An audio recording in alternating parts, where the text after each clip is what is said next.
안녕하세요. 반갑습니다. 저는 데니월드라는 유튜브 채널에서 암호화폐 관련해서 투자 관련 소식들을 올리고 있고요. 최근에 알트코인 레볼루션하고 알트코인으로 졸업합니다라는 책을 출간한 김동환이라고 합니다. 반갑습니다.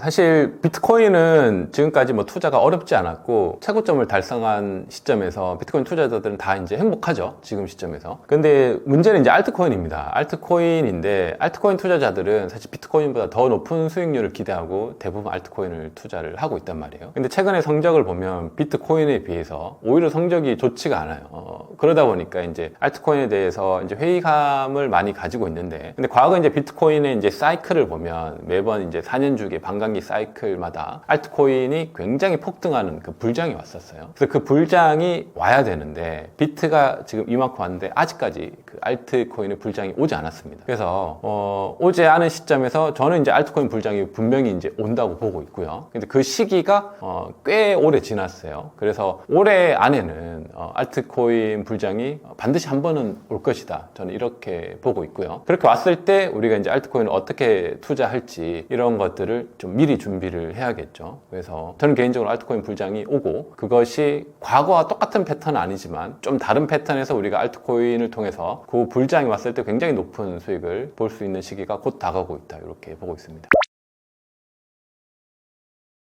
알트코인 매도 시기가 있어요. 제가 이 책에도 좀 자세한 이제 설명을 하긴 했는데, 알트코인 시즌 인덱스라는 굉장히 좋은 지표가 있습니다. 그래서 과거 이제 알트코인 불장 때 보면 알트코인 시즌 인덱스가 최고점을 달했을 때, 그때가 이제 알트코인을 우리가 이제 매도해야 되는 굉장히 좋은 시기예요. 근데 대부분 그때 사람들이 막 사기 시작합니다. 그래서 아마 책을 통해서 보셔도 알겠지만, 자기가 이제 알트코인을 지금까지 물린 분들, 그런 분들 보면, 그런 분들이 알트코인 시즌 인덱스를 조사해서 한번 찾아보면, 내가 알트코인 시즌 제일 고점에 이걸 샀구나, 이것을 발견하게 될 거예요. 그래서 그렇게 만약에 발견하게 되신 분이 있거나 아니면 새로 이제 알트코인을 투자하는 분들이 있다면, 이제 그런 이제 과오를 보면 안 되겠죠. 그래서 이번 알트코인 시즌 불장 때는 알트코인 시즌 인덱스가 굉장히 고점일 때, 그때는 반드시 매도를 해야 되고, 근데 지금은 좋은 시기입니다. 지금은 알트코인 시즌 인덱스가 굉장히 밑에 있어요. 그래서 그러니까 이제 성적이 좋지 않죠. 근데 지금이 알트코인을 선별해서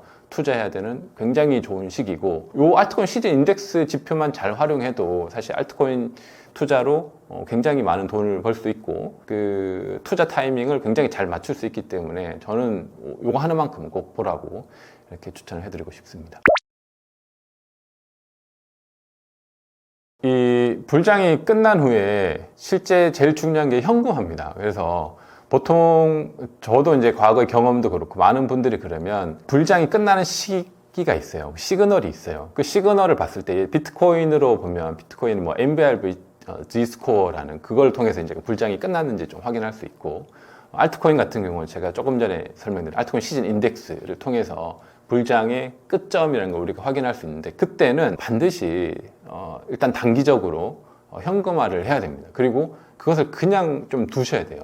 근데 대부분이 불장 때 보면 알트코인 시즌이든 비트코인 불장이든 굉장히 많은 수익을 얻거든요. 그러니까 자기가 투자한 거에 작게는 10배, 많게는 진짜 한 100배까지 이렇게 수익을 낸단 말이에요. 그럼 그 상태가 되면 사람이 어떤 상태에 빠지냐면, 내가 굉장히 투자를 잘하고 투자에 굉장히 실력이 좋은 사람으로 대부분 착각을 합니다. 그래서 그렇게 본 돈을 가지고 레버리지를 더 쓰든지 아니면 대출을 갖고 와서 하든지, 지금이 내 인생을 바꿀 수 있는 마지막 기회야 라고 해가지고 더 투자를 많이 해요. 그래서 대부분 그때 이제 물리거든요. 그렇게 절대 하면 안 되고, 그때 좀 정신을 차리고, 이게 내 실력이 아니야 라고 좀 인정할 필요가 있습니다. 사실 시장에서 실력이라고 하는 것은 시장이 가져다 주는 그 기회와 운이 굉장히 많거든요. 그래서 시장이 준 기회에 내가 흐름을 잘 탔을 뿐이지, 내가 뭔가 투자를 잘해서 그렇게 했다고 좀 보기는 힘듭니다. 그래서 내가 투자를 잘한다면 시장이 안 좋을 때, 그때 또 이제 수익을 내는 분들이 진짜 실력이 좋은 분들이 있고, 시장이 굉장히 좋을 때는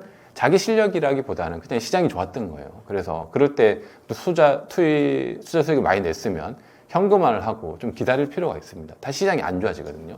그때 이제 안 좋아졌을 때, 그때 또 현명하게 이제 또 좋은 종목을 선정해서 투자를 하는 게 좋습니다. 기관들이 이제 비트코인을 이제 점점 이제 담보로 해가지고 쓸 수 있고, 그런데 이제 이 비트코인에 자금이 많이 몰리지만 이제 이더리움에도 이제 자금이 몰리는 이유 중에 하나가 실제 이제 비트코인은 담보로 해서 활용할 수 있는 범위가 좀 제한이 많고, 이더리움 같은 경우는 실제 이더리움의 플랫폼 위에 예금과 대출을 할 수 있는 그런 서비스들이 굉장히 많이 있어요. 좀 쉽게 이야기한다면, 그러니까 비트코인을 만약에 담보로 활용하면 그냥 비트코인이라는 담보를 가지고 그냥 뭐 일정 부분 현금을 대출한다든지, 그것을 담보로 기반으로 한 다른 형태의 그것을 할 수 있는 건데, 전통적인 금융 방식으로. 근데 이더리움은 전통적인 금융 방식이 아니고 이더리움 플랫폼 위에서 비트코인이라든지 아니면 스테이블 코인이라든지 아니면 이더리움을 담보로 해가지고 실제 그냥 플랫폼 내에서 누구나 쉽게 그 대출을 일으킬 수가 있어요. 그래서 그게 이제 인터넷상에서 그냥 더블 클릭으로 해서 대출을 일으켜서 내가 뭐 스테이블 코인을 가져올 수도 있고, 아니면 그 대출을 일으킨 거를 가지고 뭔가 레버리지 상품에 투자할 수도 있고, 이런 이제 다양한 것들이 있는 거죠. 그래서 아마도 이제 자금이 이제 이더리움에 그렇게 몰리는 것은 이더리움의 이제 특징으로 일한 것 같고요. 자금의 규모는 비트코인에 더 많이 몰리긴 합니다. 근데 실제 우리가 뭐 온체인 트랜잭션이라고 하죠. 그래서 블록체인 상에 볼 수 있는 지표상으로는 이더리움 위에서 이런 이제 담보물 같은 것들이 더 이제 많이 보이는 그런 현상을 볼 수가 있습니다. 알트코인을 투자를 지금 한다면 저는 개인적으로 이제 메이저 알트코인들 중심으로 투자를 하는 게 좋은 것 같아요. 그러니까 시가총액 상위에 있는 것 중에서 가장 이제 뭐 포트폴리오 하나 다음을 하면 이더리움이 여전히 괜찮아 보이고요. 이더리움이 그 전고점 대비해서 좀 많이 떨어져 있고 시가총액 2위인데도 불구하고 다른 알트들에 비해서 많이 오르지 못했어요. 그래서 이더리움이라든지 아니면 이더리움과 이제 경쟁하는 뭐 솔라나 같은 것도 어느 정도 이제 매입해 볼 수 있겠죠. 그리고 이제 또 뭐 한국인들이 많이 사랑하는 뭐 리플 같은 종목도 괜찮다고 이제 보고 있고요. 그래서 뭐 도지코인 같은 것도 괜찮고, 제가 이제 언급해 드린 코인들이 보면 이제 코인 마켓캡이나 코인 개코에 보면 시가총액 이제 상위에 있는 것들, 뭐 10위권에 있는 알트코인들이에요. 여전히 이제 알트 불장이 왔을 때 알트보다 리스크를 더 가져가면서 높은 수익률을 내기에 좀 적합한 코인들은 이런 시가총액 10위권에 있는 것 중에서 자기가 이제 선호하는 코인들로 좀 이렇게 종목을 선정하면 좋을 것 같습니다.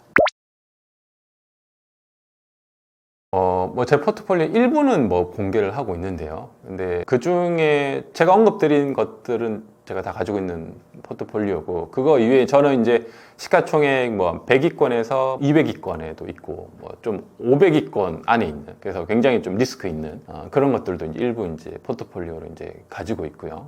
그런 것들은 좀 리스크는 있죠. 근데 이제 수익률을 이제 극대화하기 위해서 좀 작은 규모로 그렇게 운영을 하고 있습니다. 그런 이제 코인들은 이제 주로 이제 새롭게 시장에 나온 이제 새로운 내러티브를 가지고 시장에 이제 나온 코인들이 있습니다. 그래서 그런 코인들은 보통 시장에 출시했을 때 보통 한 뭐 500위권에서 시작하는 애들도 있고, 아니면 좀 빨리 시작하면 한 100위권에서 200위권에서 시작하는 그런 코인들이 있는데, 그런 것들 중심으로 좀 이제 신규 프로젝트로 이제 포트폴리오를 좀 구성하고 있고요. 그런 것들은 뭐 리스크는 크지만 많이 성장할 때는 뭐 200%, 300%, 많게는 뭐 한 500%까지 이렇게 성장할 수 있거든요. 근데 그 말은 또 많이 빠질 때는 한 70%, 80% 정도까지 빠지기도 합니다. 그러니까 그 범위 내에서 내가 한 7, 80% 감당할 수 있는 범위 내에서 담고 좀 기대 수익률을 높이는 거죠. 그렇게 해서 이제 한 3, 4개 정도 이렇게 이제 포트폴리오 구상할 수 있는 것도 해볼 만한 전략이에요. 그래서 그런 코인들을, 그러니까 내가 예를 들어 뭐 한 1,000만 원을 이렇게 투자를 한다면, 뭐 비트를 한 500만 원, 이더리움을 뭐 한 200만 원, 솔라나를 한 200만 원 정도 하면 한 900만 원이 되잖아요. 나머지 이제 100만 원을 가지고 그런 좀 시가총액 밑에 있는 것들 위주로 한 뭐 나눠서 이렇게 투자해 볼 수 있겠죠. 그러면 거기서 이제 수익률이 높으니까, 잃어도 이제 100만 원인가니까 그런 식으로 이제 포트폴리오를 구성하는 것도 좋은 방법 중에 하나입니다. 하반기 비트코인 전망이 사실 지금이 굉장히 중요한 시기인데요. 이제 비트코인이 11만 불을 터치하고 나서 굉장히 좀 두 가지 진영 중에서 싸우고 있는 진영이라고 보시면 돼요. 쉽게 얘기해서 이게 11만 부 이제 전고점을 다시 올랐고 최고점을 찍었기 때문에 그대로 계속 상승장으로 이어갈 것인가, 아니면 뭐 조정이 일어날 것인가, 이런 굉장히 어려운 시장이죠. 그런 시장 속에 현재 있고, 그래서 세력들이 이제 뭐 불장과 베어리시 장 중에서 어떤 식으로 갈지 지금 계속 이제 횡보 가운데 싸움이 굉장히 치열하게 있습니다. 그래서 사실 요 구간대가 굉장히 많은, 이제 과거에 이제 뭐 10만 불 때 진입한 사람들도 이때 사실 정리해야 될지 고민을 하는 시기고, 아니면 또 신규로 이제 진입하는 세력들도 있고, 아니면 다시 이제 조정이 와서 빠질 것인가 이런 이제 가운데 굉장히 좀 치열한 구간이죠. 그래서 이 시기가 조금 지나면 비트코인의 이제 방향성이 이제 확실해지는데 그런 목전에 두고 있고요. 그래서 뭐 개인적으로는 이제 확률적으로도 그렇고 뭐 전체 차트상으로도 봐도 그렇고 하반기 이제 비트코인이 굉장히 좀 좋은 시장이 될 걸로 전망하고 있고요. 그런 시장 가운데서 지금 현재 상황을 좀 지켜보고 있는 상황입니다. 뭐 1년 단기 전망도 꽤 중요할 수 있는데요. 이제 투자하시는 분들이 사실 오랫동안 이제 기다려왔고, 사실 어떤 올해가 이제 비트코인의 어떤 최고점을, 이번 사이클에서 최고점을 찍을 것이다라고 이제 기대하는 분들이 많이 있거든요. 그리고 이제 뭐 반대 분들도 있고. 그래서 그런 관점에서, 굉장히 이제 오랫동안 비트코인을 단기적으로 이제 투자하시는 분들은 최고점에 이제 팔기를 원하는 그런 이제 시기죠. 그래서 그 시기가 언제냐라고 봤을 때 이제 올 하반기를 아마 정점으로 보는 그런 관점이 시장에 많이 있고요. 그래서 그런 관점하고 그렇지 않고 또 뭐 조정이 있을 수 있고 생각보다 비트코인이 많이 상승하지 않을 것이다 이런 관점이 있는데, 물론 이제 장기적으로 보면 비트코인은 계속 이제 우상향하는 자산이기 때문에 내가 비트코인을 장기 투자한다면 지금의 가격대는 큰 의미는 없긴 합니다. 어차피 이제 비트코인을 계속 이제 우상향하는데, 이게 비트코인을 또 단기로 이제 투자하는 분들이 있고 또 굉장히 좀 저렴하게 산 분들이 있단 말이죠. 예를 들어 2만 불, 3만 불, 4만 불, 뭐 5만 불, 6만 불 이때 이제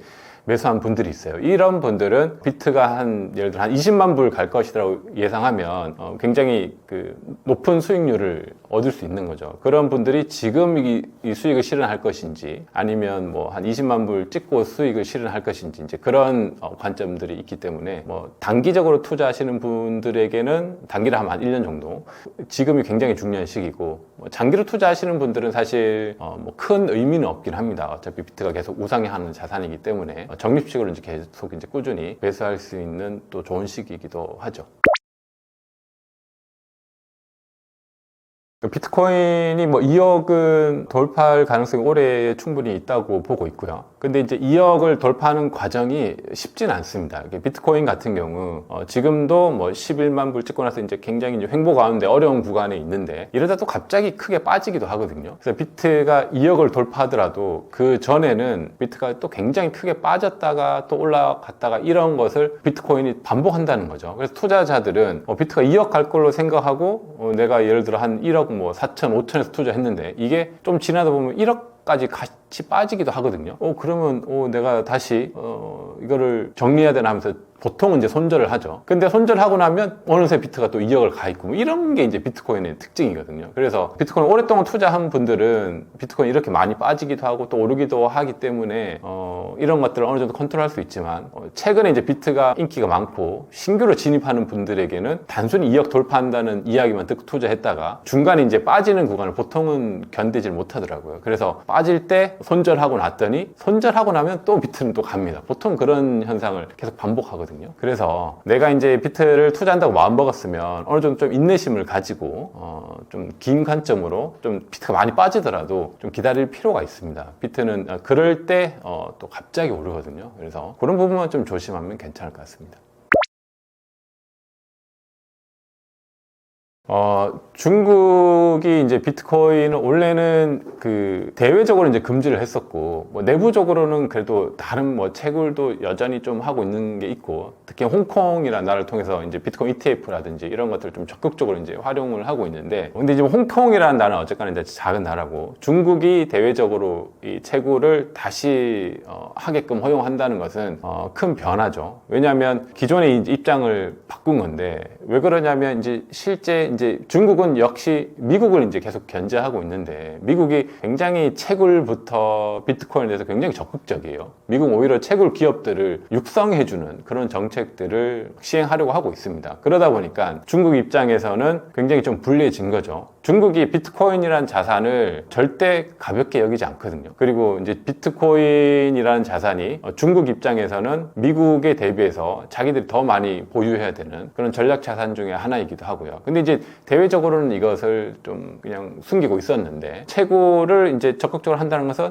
이거 좀 대외적으로 이제 변화가 있는 거죠. 그래서 이렇게 됐을 경우는 중국까지 저렇게 좀 긍정적으로 바뀐다면 전 세계의 질서도 좀 많이 바뀔 수 있습니다. 그래서 그런 의미 의미로 비트코인에 굉장히 좀 좋은 뭐 호재일 수가 있겠죠. 그러니까 원래는 이렇게 내부적으로는 비트코인을 계속 중국이 지지하고 있지만 대외적으로 또 표방하는 것은 좀 다른 입장이 있잖아요. 그런 데서 어쩔 수 없이 좀 변화를 줘야 되는 그런 어떤 외부적인 요인이 있는 것 같습니다.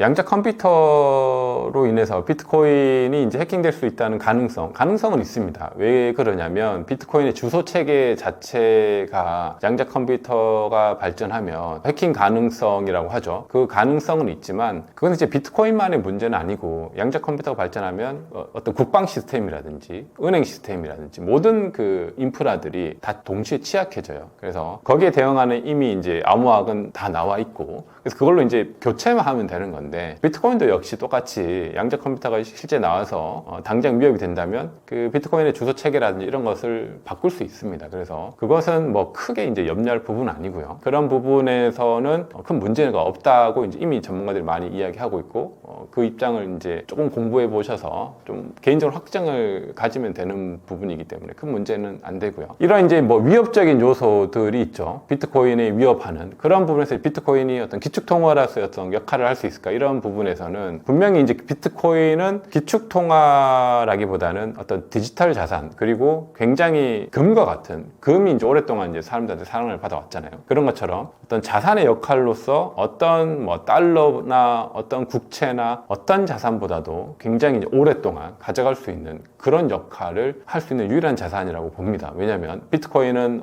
완전히 탈중앙화 되어 있고 그리고 어떤 국가에서 통제되지 않고 디지털이기 때문에 이제 빠르게 가질 수 있고 또 굉장히 그 어떤 물리적인 한계가 없죠. 그래서 이런 어떤 특징들에 의해서 그리고 이제 대중들의 관심도 이제 조금씩 비트코인에 이제 눈을 뜨기 시작했고요. 그러면 이제 전반적으로 확산되면서 많은 사람들이 어떤 금보다는 비트코인을 더 이제 가지려고 하는 게 더 커지겠죠. 그렇게 됐을 때 비트코인은 어떤 디지털 자산으로서 굉장히 이제 중요한 위치를 차지하게 될 것 같습니다. 사람들이 이제 주식은 두려워하지 않는데 투자할 때 비트코인을 두려워하는 분들이 꽤 많더라고요. 근데 결론적으로 말씀드리면 그것을 반대로 생각해야 됩니다. 사실 주식만큼 두려운 자산이 없습니다. 주식이라는 것은 어떤 회사잖아요. 회사인데 회사가 사실 10년, 20년은 괜찮지만 100년 이상 회사가 지속하기라는 굉장히 어렵거든요. 그리고 뭐 아마존의 창업자도 자기네 회사도 뭐 한 10년 이상 어떻게 지속될지 나는 확신할 수 없다. 뭐 이런 이야기를 하는 마당에 그리고 최근에는 워낙 이게 트렌드가 많이 바뀌어서 어떤 굉장히 큰 기업이 10년 이상 지속 가능하기라는 굉장히 좀 어려운 숙제가 됐습니다. 근데 뭐 10년은 이제 지속 가능하다고 하더라도 예를 들어 100년 지속 가능할까? 그렇게 이제 따져보면 주식시장에서 100년 동안 계속 상위에 있었던 주식이 있는지 한번 찾아보시면 없다는 걸 발견하게 될 거예요. 그러니까 주식은 100년 이상 가져가기에는 굉장히 위험한 자산이거든요. 근데 비트코인은 이게 100년이 됐든 1000년이 됐든 만년이 됐든 계속 유지됩니다. 그럼 비트코인은 어떤 소유한 회사가 있는 게 아니고 탈중앙적으로 사람들이 자기들이 가지고 있는 거예요. 이것들을 계속 보유하고 있으면 더 이제 보유하려고 하겠죠. 그래서 어떤 회사가 없고 이것을 컨트롤하는 주체가 없고 금과 비슷한데 디지털 형태로 있기 때문에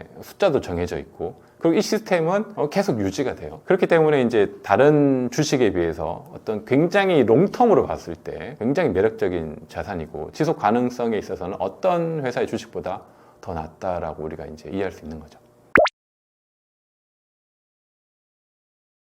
지금 달러 스테이블 코인이 가장 시장에 주목과 관심을 받고 있어요. 달러 스테이블 코인은 나온 지 오래됐는데 특히 트럼프 정책에서 이 달러 스테이블 코인을 굉장히 적극적으로 추진하면서 전 세계적으로 이게 달러 스테이블 코인에 이제 관심이 많고 실제 이제 활용도 굉장히 지금 많이 되고 있거든요.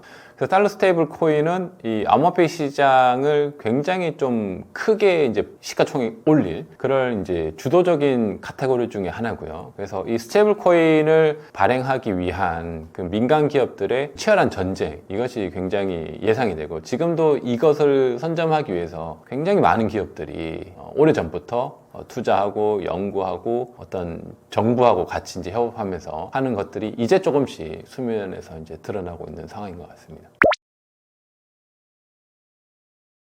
결국에 이 스테이블 코인 같은 경우는 트럼프 정책, 그러니까 미국에 굉장히 유리한 상황이고요. 근데 이제 미국과 이제 대치되는 중국이라든지 러시아 이런 입장에서는 스테이블 코인이 결코 반가운 상황이 아니거든요. 그러니까 스테이블 코인을 하더라도 예를 들어서 뭐 러시아라면 러시아 루블을 기반으로 해서 스테이블 코인을 하든지, 중국이라면 위안화 기반으로 스테이블 하든지, 뭐 유럽이라면 유로화를 기반으로 스테이블 하든지. 근데 이러한 그 스테이블 코인들이 실제 존재하기는 하지만 작게, 이것이 실제 시장에서 과연 가능성이 많을까 싶으면 꼭 그렇게 보기는 힘들다는 거죠. 사람들은 이제 달러를 선호하기 때문에 달러 기반의 스테이블 코인을 원하지 다른 나라의 어떤 스테이블 코인을 원하지는 않는 것 같아요. 그러니까 러시아나 중국이나 유럽 같은 입장에서는 스테이블 코인이 아닌 실제 달러하고 연동되지 않은 그런 자산이 필요한 거죠. 그게 이제 비트코인이죠. 그래서 뉴스들을 보면 이제 러시아는 이제 비트코인을 기반으로 결제한다고 하죠. 스테이블 코인이 아닌. 그래서 세계적으로 봤을 때는 이 스테이블 코인보다는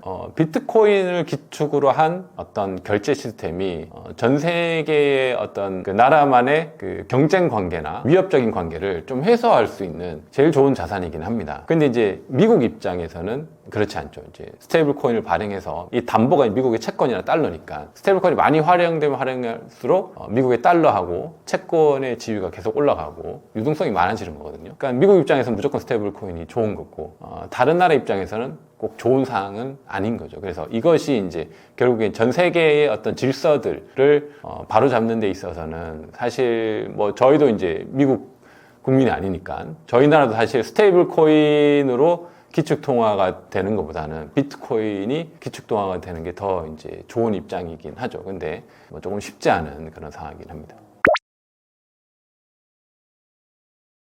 트럼프가 이 달러 스테이블 코인을 이제 계속 이제 그 정책적으로 이제 지원을 하는 거죠. 그러면 어떤 상황이 벌어지냐면, 결국에 이제 달러 스테이블 코인이라는 것은 담보물이 필요한데, 담보물은 미국 국채하고 달러란 말이에요. 그러면 이 스테이블 코인이 활용되면 활용될수록 미 국채하고 그 달러의 영향은 계속 커지는 거죠. 조금 쉽게 우리가 생각해 보면, 이 스테이블 코인이 얼마나 위협적이냐면, 현재 지금 우리나라에서도 스테이블 코인, 그러니까 테더라든지 USDC를 가지고 카드사하고 연계해서 스타벅스에서 지금 결제가 가능하거든요. 그래서 굉장히 지금 많이 쓰여지고 있어요. 저도 뭐 결제를 이렇게 해봤고 굉장히 편리합니다. 그래서 제가 가지고 있는 스테이블 코인을 그냥 가지고 그 카드와 연계하면 언제든지 그냥 국내 시장에서 스테이블 코인을 가지고 결제를 할 수 있어요. 근데 이게 무슨 장점이 있냐면, 예를 들어 달러 같은 경우는 현재 이자가 한 4%대 정도가 될 겁니다. 근데 스테이블 코인을 가지고 있으면 이자가 더 높아요. 5%에서 많게는 뭐 6%, 7%, 많은 데는 10%까지도 주거든요. 그럼 저 같은 경우는 이제 스테이블 코인을 가지고 있으면서 그럼 그 이자를 받죠. 그리고 필요할 때마다 그냥 시중에서 언제든지 결제할 수 있는 거예요. 그럼 굳이 현금을 가지고 있을 필요가 없고 현금을 예금할 필요도 없고 그냥 스테이블로 그냥 가지고 있는 게 가장 간편하면서도 이자도 많이 받고 활용면도 좋고 언제든지 또 코인을 쉽게 사고 팔 수 있으니까 그런 장점들이 많은 거죠. 그래서 그것이 아직 많은 사람이 쓰고 있지는 않지만 시스템이 이미 다 구축이 돼 있어요. 그래서 이 스테이블 코인이 대중화가 돼서 실제 사람들이 스타벅스에서 막 결제를 하게 된다면 굉장히 큰 변화죠. 예를 들어 달러 같은 경우는 이제 무역에 쓰거나 아니면 어떠한 자산으로 가지고 있던 건데 이것이 전 세계에 실제 결제로 활용되는 거예요. 엄청난 변화인 거죠. 그래서 우리나라에서는 사실 달러 가지고 뭐 음식점에서 뭐 사 먹거나 그러진 않잖아요. 그런데 이제는 스테이블 코인으로 음식점에서 이제 사 먹는다는 거죠. 우리나라뿐만 아니고 뭐 중국, 뭐 다른 나라, 특히 이제 그 금융이 약한, 은행 시스템이 약한 이런 나라에서는 더 이것이 더 활용화가 많이 되고 있고 더 될 거란 말이죠. 그렇게 되면 실제 달러가 기축통화 플러스 그 결제의 어떤 핵심 역할을 하게 되는 거예요. 이렇게 되면 미국의 지위가 이제 거의 이제 확실하게 이제 굳건해지는 거죠. 이런 상황을 미국이 이제 노리고 있는 것 같아요. 그러니까 이거는 그냥 쉽게 뭐 코인하고 연동해서 뭐 투자처 이런 현장이 아니고 굉장히 우리나라의 경제에도 굉장히 이제 위협적인 그런 요소로 지금 침범해 오고 있거든요. 그러니까 이거는 단순히 이제 뭐 막을 수 있는 문제는 아니고 이제 점점 이제 활성화되겠죠. 그래서 굉장히 위협적인 상황입니다, 사실. 그래서 이제 그렇게 됐을 때 미국이 가지고 있는 독보적인 역할, 사실 달러가 계속 리스크가 있었는데 이것을 더 마지막에 더 확고하게 이제 하는 그런 이제 정책으로 이것을 지금 가져가고 있고 이미 실행이 됐고 조금씩 이제 우리가 이제 현실에서 이런 현상들을 더 이제 가까이 보게 될 겁니다.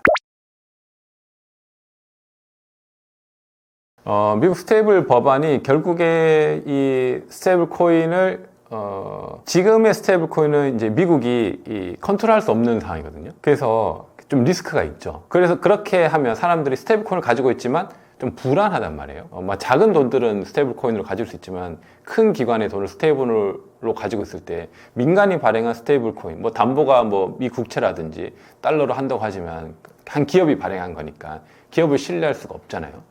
근데 이 스테이블 법안이 통과가 되면 이제는 그 미국이 법적으로 제도적으로 이 스테이블 코인을 발행하는 발행 기업을 굉장히 치밀하게 관리하고 한다는 말이죠. 그렇기 때문에 이제는 그러면 스테이블 코인을 가지고 있어도 한쪽 측면에서는 미국이 이것을 좀 보장해주는 좀 더 안정적인 차원으로 들어가는 거예요. 그래서 스테이블 코인의 그 유동성이라든지 어떤 사용처 이런 것들이 더 확대되는 거죠. 지금 사실 달러라는 지폐가 역사를 보면 사실 원래 달러는 금을 기반으로 했잖아요. 금을 이제 바꿔주는 건데 어느 순간부터 달러는 금을 바꿔주지 않기로 했습니다. 그래서 사실 달러라는 것은 그냥 종이 쪼가리에 불과해요.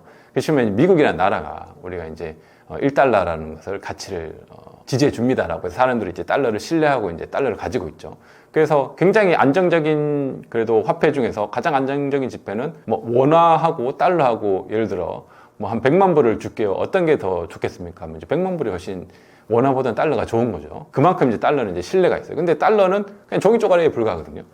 근데 이런 것처럼 이 신뢰까지 오는데 시간이 많이 걸렸죠. 그래서 스테이블 코인도 이러한 흐름을 가고 있는 거예요. 지금은 아직 불안해요. 그래서 많은 돈을 스테이블 코인으로 가지고 있는다?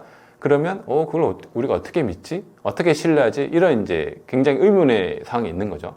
근데 이것이 점점 활성화되고 법안으로 되고 사람들이 많이 쓰고 미국이 계속 이것을 지지해 주면 사람들은 이 스테이블 코인도 달러하고 똑같구나 이렇게 인식하고 믿음의 영역이 이제 바뀌는 거죠. 그렇게 되면 굉장히 좀 위협적인 상황이 되는 겁니다. 그래서 달러는 사실 쓰기가 힘들어요. 지폐를 가지고 있기도 힘들고 환전할 때 번거롭고 어떤 복잡함이 많죠. 근데 스테이블 코인은 그렇지가 않아요. 굉장히 편리하고 누구나 가질 수 있고 쉽고 빠르고 수수료도 거의 들지 않고 이런 이제 장점이 있기 때문에 어떤 화폐로서의 생태계에 가장 역사적으로 가장 큰 변환점 이렇게 저는 보고 있습니다. 달러 스테이블이 상용화가 되면 이제 화폐 생태계는 진짜 인류가 보지 못했던 그런 새로운 이제 변환점을 보게 될 거예요. 결국 인류의 역사는 화폐의 역사라고도 하는데 화폐가 이제 발전해서 지금의 화폐 형태에 이루어지는 국가가 발행하는. 근데 이제 이 코인이라는 것은 국가가 발행한 차원을 넘어섭니다. 그래서 전 세계적이고 글로벌이고 그리고 디지털의 특징이 있어요. 지금 사실 우리가 현실 세계를 살고 있지만 굉장히 많은 부분 디지털하고 이렇게 엮여 있잖아요. 그래서 예전에는 쉽게 생각하지 못했던 예를 들어 이제 물건을 산다는 행위, 쇼핑을 산다는 행위는 우리가 이제 백화점을 가든 어떤 마트를 가서 직접 사는 행위를 하는 건데 지금 이제 그 행위도 여전히 하지만 대부분은 그냥 스마트폰에서 클릭 몇 번 해서 물건을 사잖아요. 배송해오고. 그래서 그렇게 되는데 가만히 생각해 보면 모든 것들이 디지털화로 변화가 됐는데 우리가 결제할 때 클릭하고 결제할 때의 화폐라든지 이런 것들은 여전히 화폐를 쓰고 신용카드를 쓰고 기존의 과거의 금융 시스템을 쓰고 있어요. 근데 이것이 다 변화가 될 겁니다. 그래서 이 결제가 이제 스테이블 코인으로 이제 결제하는 창이 뜰 거예요. 스테이블 코인으로 결제하게 되고 하다 보면 이것이 훨씬 더 좋은 거예요. 그래서 스테이블 코인으로 예를 들어 스마트폰에서 가지고 있으면 거기서 예금도 하고 예치 예금 상품도 생기고 그러면서 언제든지 또 결제도 하고 또 보내는 것도 굉장히 간편해지고 이런 것들이 이제 확대가 되는 거죠. 그래서 스테이블 코인으로 실제로 이제 부동산까지 구매하기도 하고 이런 상태까지 나아갈 수 있는 거죠. 우리나라는 이게 좀 쉽게 와닿지 않는데 예를 들어 중국을 우리가 생각해 보면 중국이 이제 화폐로 쓰다가 신용카드 없이 바로 그 페이로 넘어갔어요. 그래서 중국 사람들이 우리나라에 오면 굉장히 좀 불편합니다. 우리나라는 한국은 왜 이렇게 그 시스템이 잘 안 돼 있지? 뭐 카드도 받아야 되고 뭐 페이로 결제가 다 안 되는. 근데 중국 같은 경우는 그 페이로 모든 것이 결제가 다 되거든요. 심지어 부동산 구매부터 월세며 전기세 모든 것들이 다 페이로 다 되어 있어요. 굉장히 편하죠. 그래서 그게 이제 구축이 되면 나라의 경제 시스템도 굉장히 원활히 잘 돌아가고 거기서 활용할 수 있는 범위가 많습니다. 근데 그러한 것들을 이제 중국 사람들은 알고 있고, 우리나라는 이제 결제를 뭐 카드로도 하고 뭐 페이로도 하고 여러 가지 많이 하다 보니까 그런 것들이 이제 와닿지 않는데, 이것이 예를 들어 이제 신흥국들 아니면 이제 금융 인프라가 잘 돼 있는 나라들이 이런 식으로 바로 변화가 될 거예요. 바로 이제 스마트폰을 그들이 이제 가졌듯이 결제도 바로 스테이블 코인으로 결제하는 그런 시스템으로 이제 그런 나라들 위주로 먼저 좀 시스템이 정착이 될 거고, 그러면서 이제 확대가 되겠죠.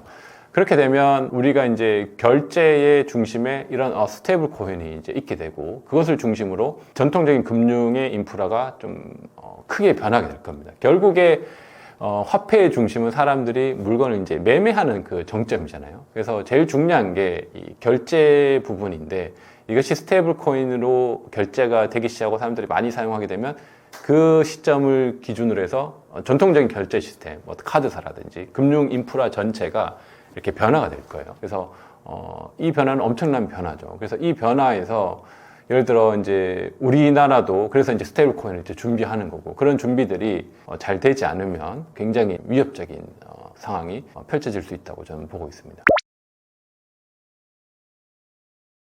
스테이블 코인 투자는 일단 두 가지 방법이 있습니다. 간단하게는 업비트나 빗썸 같은 데서 이제 환율이 있죠. 그러니까 우리가 달러로 살 수 있는데 달러하고 똑같기 때문에 환율이 이제 좀 많이 떨어졌을 때 스테이블 코인을 샀다가 환율이 올랐을 때 이제 파는 행위. 그래서 실제 이제 굉장히 간편하거든요. 달러를 사고 파는 것보다 훨씬 편합니다. 그래서 그렇게 이제 단순하게 투자하는 방식이 있고, 또 하나 이제 스테이블 코인을 좀 달러를 보유하듯이 보유하는 거죠. 그러면서 이제 이자 수익을 얻는 건데, 이것은 이제 우리나라 거래소에서는 좀 안 되고요. 해외 거래소를 좀 이용해야 됩니다. 그래서 그런 방법은 이제 책을 통해서 이제 좀 설명을 쭉 했는데, 그래서 그러기 위해서 이제 해외 거래소를 이제 이전을 하면 뭐 대표적으로 뭐 바이낸스라든지 OKX 이런 데 해외 이전, 그러니까 USDT를 사서 해외 거래소로 이제 보낼 수는 있어요.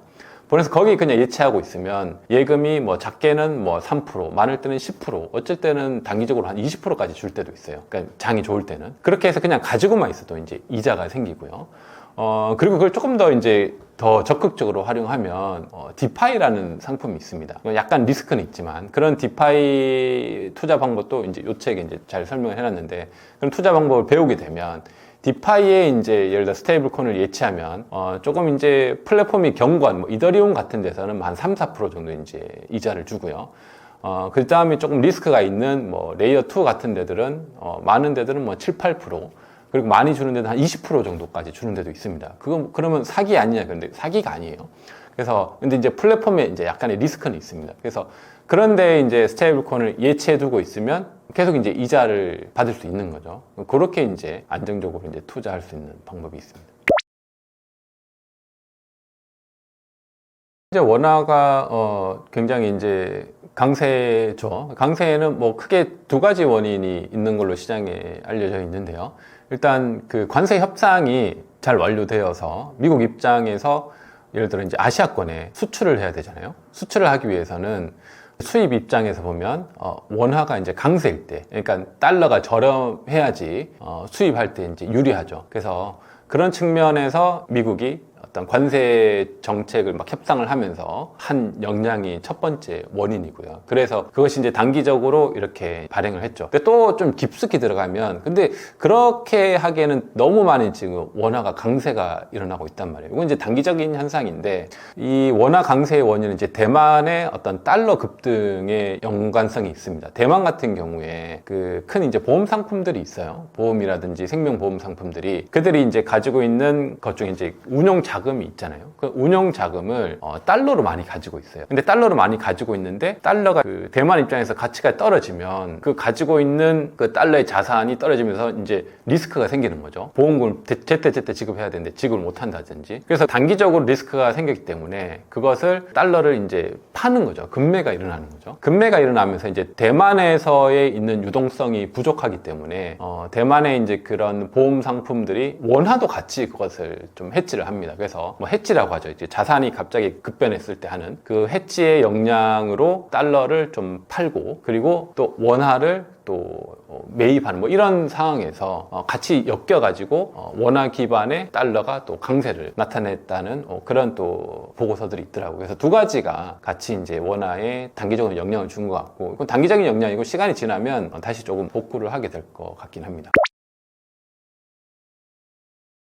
지니어스 법안이 통과되면 결국에 스테이블 코인이 굉장히 강해지는 거고, 달러의 위력이 굉장히 세지는 거죠. 세지는데, 근데 지금까지 이제 횡보를 보면 미국이 달러가 굉장히 강세일 때 최근에 이제 원화가 급등했듯이 결국에 이제 수출과 수입의 그것을 계속 조율해야 되기 때문에 의도적으로 환율에 영향을 주는 정책들을 계속 할 것 같아요. 그래서 단기적으로는 이제 달러 강세가 되면 원화가 좀 이렇게 뭐 떨어지겠지만, 근데 통과되더라도 이제 장기적으로는 미국이 결국 이제 계속 이제 자국의 이제 수출을 많이 해야 되는 그런 입장이기 때문에 아시아권의 환율들을 어느 정도 개입을 할 것 같습니다. 그래서 뭐 단기적으로는 떨어질 수 있지만 큰 그림에서 봤을 때 지니어스 법안 통과가 원화 자체에 큰 영향을 주기는 힘들 것 같고요. 그럼에도 불구하고 이제 아주 멀리 봤을 때 리스크는 지니어스 법안 통과 이후에 스테이블 코인이 실제 우리 현실에서 결제가 된다면 그때는 좀 다른 리스크가 있을 것 같습니다. 그렇게 되기까지 시간이 아직 많이 남았기 때문에 당장 드러나는 현상은 아니고요. 그래서 그때를 좀 준비를 해야 될 필요가 있습니다. 지니어스 법안 통과되면 결국에 이제 미국 같은 경우에는 지금까지 계속 위협을 많이 받아왔어요. 달러를 너무 많이 찍어냈고, 그리고 미국이 가지고 있는 그 채권에 대한 미 국채도 너무 많이 발행해서 애들 돈이 너무 많은 거죠. 그래서 이제 전 세계에서 너네 달러 위험한 거 아니냐라고 계속 위험을 주고 있는 그런 상황인 거죠. 미국 경제도 예전처럼 좋지 않고 여러 가지로 이제 리스크가 있는데, 그래서 미국 입장에서는 이것을 어떤 단기적으로 해결해야 될 해결책이 필요했던 것 같아요. 그 중에 하나가 굉장히 잘 잡은 거죠. 비트코인하고 스테이블 코인, 지니어스 법안이고, 물론 이것이 근원적인 해결은 안 됩니다. 그래서 근원적인 해결은 경제 자체가 좋아져야 되는 거죠. 근데 근원적으로 해결 안 되더라도 우리가 이제 굉장히 아프고 힘들 때는 어떤 영양제를 주사를 맞으면 단기적으로 반짝하는 효과가 있잖아요. 그런 이제 반짝 효과가 한 30년 정도는 되는 거죠. 그래서 그 반짝 효과를 가지고 그 안에 이제 좀 근원적인 것들을 이제 해결하겠다 이런 거죠. 그래서 미국이 그 정책은 굉장히 최근에 일어난 정책 중에 제일 미국 자체가 잘 살기 위해서 잘 한 정책 같고요. 물론 이제 타국 입장에서는 꼭 좋은 소식만은 아닙니다. 뭐 코인 투자자 입장에서는 또 좋은 소식이 있긴 하고요. 그래서 그 복합적이긴 한데 굉장히 암호화폐 시장에서는 좋은 소식이고 미국 입장에서도 좋은 소식이고, 장기적으로 봤을 때 다른 나라의 경제 상황에서는 좀 위협적인 요소가 될 수 있다, 이렇게 정리해 볼 수 있을 것 같아요. 이 비트코인의 판을 뒤집을 수 있는 좋은 수 있다는 의견은 예를 들어 뭐 빅테크 기업들이 스테이블 코인을 발행하는 이런 것들인데, 그게 크게 영향을 줄 것 같지는 않고요. 일단 미국이라는 나라가 가진 힘이 있습니다. 그래서 미국이 가진 이 스테이블 코인 법안, 이것을 막기에는 이미 좀 쉽지 않고, 그리고 미국이 적극적으로 비트코인을 계속 보유하고 있기 때문에 비트코인을 기축으로 한 어떤 다른 것들을 뭐 발행한다든지, 혹은 빅테크 기업이 스테이블 코인을 발행하는 이런 것들은 좀 한계들이 있어요. 결국에는 제가 볼 때 그 미국이 중심으로 하는 그 법안들 위주로 좀 암호화폐 시장도 생태계가 재편될 것 같다, 이렇게 보는 게 투자자 입장에서는 제일 건강한 투자의 어떤 방향성을 잡는 것 같고요. 예전에는 그 비트코인을 포함한 뭐 스테이블코인, 이 암호화폐 시장의 어떤 흐름만 보면 됐지만, 지금은 미국의 정책을 우리가 계속 유심히 봐야 됩니다. 그래서 미국의 정책에 따라서 이 암호화폐 시장이 실질적으로 굉장히 많은 영향을 주고 있고, 앞으로 비트코인을 가장 많이 보유한 나라는 미국이 될 거예요. 그래서 그런 굉장히 좀 위협적인 상황이기 때문에 비트코인만으로 해결할 수 있는 건 아니고, 스테이블 코인을 미국에 발행한 그거 대응할 수 있는 어떤 게 있는 상황은 아닌 것 같기 때문에 이런 미국의 정책들에 개인적으로 이제 잘 이제 대응을 해야 되는 그런 상황으로 보고 있습니다. 현재까지 보면 한국은 그 암호화폐 코인에 대해서 굉장히 정부에서 부정적이었어요. 근데 최근에 이번 대선을 계기로 조금 그래도 약간 이제 긍정적으로 검토한다로 바뀐 것 같습니다. 그런데 그럼에도 불구하고 여전히 그 한국 시장은 굉장히 안타깝습니다. 예를 들어 이제 시가총액에 있는 100위권에 있는 그 코인 중에서 한국이 주도적으로 만든 뭐 기술력을 가진 코인들이 없어요. 그러니까 한국은 코인 시장에서 뭐라고 하죠? 어떻게 보면 안 좋은 말로 이제 해외 유수 기업들이 코인을 만들고 발행하고 시장에서 잘 돈을 벌게 한 다음에 마지막에 그냥 리테일 투자자로 투자만 해서 그냥 예를 들어 뭐 설거지 당하는 그런 느낌의 엑시 창구 같은 그런 느낌이 있습니다. 굉장히 안타까운 상황인 거죠.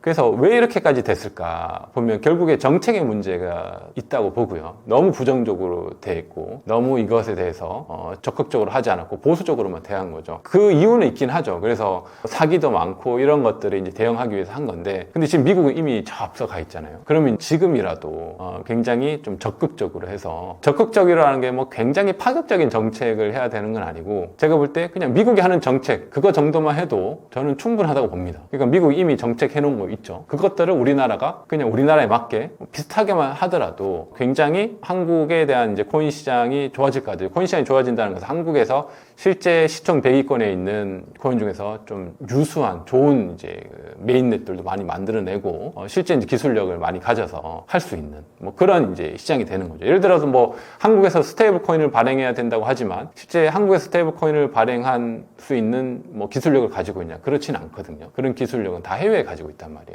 그런 입장에서 한국이 왜 이렇게까지 뒤처졌을까? 좀 이런 좀 고민을 해야 된다고 보고 그건 뭐 저희들이 할 수 있는 건 아니니까 정부나 정책에서도 제 개인적으로는 그냥 미국만큼만이라도 하자. 미국의 그 정책을 수립하면 그걸 바로 쫓아서 우리나라에 맞게 그 정도만 해도 저는 참으로 한국이 이제 잘한다고 생각하고 그렇게 했을 때 한국에서 어떻게 보면 유일한 이제 앞으로 성장할 수 있는 그 먹거리 시장입니다. 그래서 이것을 뺏기면 안 되고 특히 이제 중국이라든지 홍콩이라든지 이런 데 이제 뺏기면 안 되고 뭐 미국까지는 갈 수는 없을 거예요. 그래서 그렇지만 이제 아시아 시장에서는 일본하고 중국하고 했을 때 일본은 굉장히 앞서 있습니다. 그래서 중국도 사실 굉장히 앞서 있어요. 우리가 이제 중국 보면 거래소를 보면 거래소 이제 대표적인 거래소가 미국의 코인베이스고 그 다음에 대표적으로 세계에서 많이 사용하는 게 바이낸스, 뭐 바이비트, 뭐 OKX 이런 거래소인데 뭐 저도 그 세 개의 주요 자금들을 가지고 있고 대부분의 한국 투자자들 중에서 제대로 투자하시는 분들은 거기에 다 가지고 있을 겁니다. 근데 그게 다 중국 자본이거든요. 중국 회사들이고 그런 상황에서 예를 들어 업비트라든지 비썸은 우리나라 사람들만 사용하는 거지 글로벌로 활용되지 않거든요. 이런 것들도 좀 글로벌 수준으로 좀 바뀌게 될 필요가 있어요. 그래서 그런 것들이 좀 바뀌게 되면 최소한 이제 아시아권에서 만이라도 우리나라가 좀 독보적인 위치를 차지해야 되지 않겠나. 그래서 그런 기술력은 충분히 할 수 있다고 보고 그런 인재들이 많이 있습니다. 그래서 그렇게 정부에서 좀 적극적으로 해주면 저희 이제 투자자 입장에서도 굉장히 좋다고 이렇게 생각하고 있습니다.